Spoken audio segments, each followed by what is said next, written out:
នេះរបៀបប្រើបងណាបាទអញ្ចឹង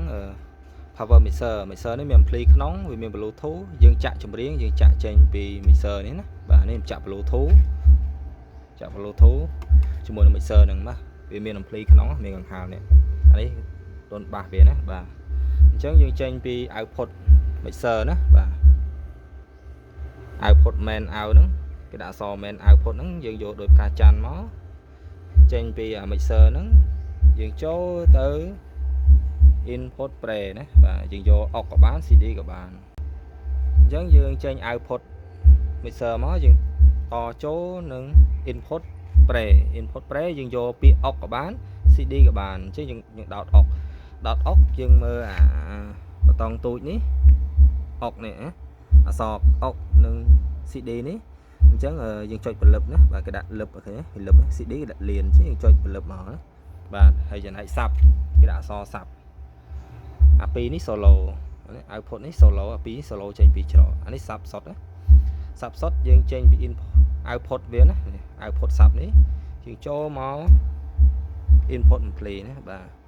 ចូល input play នេះ input play អត់មានដោតចូល print in ណាបាទដោតចូល input អញ្ចឹងអានេះគឺ volume ampli sub gain វាបើកត្រឹម 30% ឬខ្លាំងហើយ LPS បាទ subsonic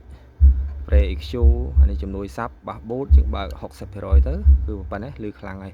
ហើយសឹមយើងបើកទៅលើ volume pre ណាបាទនេះ pre volume master pre ណាបើយើងបិទវាគឺ pre បុកវាលើទេណាបាទអានេះគឺ volume sub បើសិនជាយើងបើក volume pre ហើយយើងបើក volume sub ក៏លឺ sub ដែរបាទអញ្ចឹងយើងបើកដែរមកហើយអាបតង់ទូចនេះបាទគេដាក់ sub pre EQ ណាបាទវាមាន43 60លេខនេះអានេះបើសិនជាយើងចង់ឲ្យបាសវាលឺធ្ងន់សតុនយើងពលានវាចេញមកបើសិនជាយើងចង់ឲ្យវាលឺរឿងស្រាលបន្តិចយើងចុចពលឹបណាបាទហ្នឹងហើយពោះការតភ្លើងនេះបាទនេះអានេះក្រហមនេះបូក 12V OEM នេះម៉ាស់នេះយើងធ្វើជាកងតាក់សម្រាប់បិទបើកវាណាបាទនេះកងតាក់បិទបើកវាយើងភ្ជាប់ខាងកណ្ដាល OEM តូចហ្នឹងជាមួយខាងបូក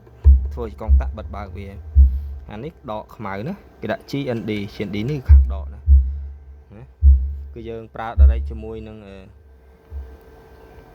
ដុំភ្លើងបាទ 12V.3 ណាដុំភ្លើងនេះ 127 អាំពែស៊ីនបាទបើសិនជាយើងចាក់យូរក្តៅយើងដាក់កង្ហារឲ្យវាទៅដុំភ្លើងនឹងភ្លីបាទហ្នឹងហើយចំពោះការតប្រេក៏ដូចគ្នាដែរប្រេវាមានពាក្យដូចគ្នាហ្នឹង 12V GND និង OEM អញ្ចឹងអា 12V នេះខាងបូកអា GND នេះខាងដក OEM នេះខាងម៉ាស់វាអញ្ចឹងយើងភ្ជាប់ចូលនឹង ampli sub មកបាទបូកចូលបូកមកអានេះម៉ាស់កដាល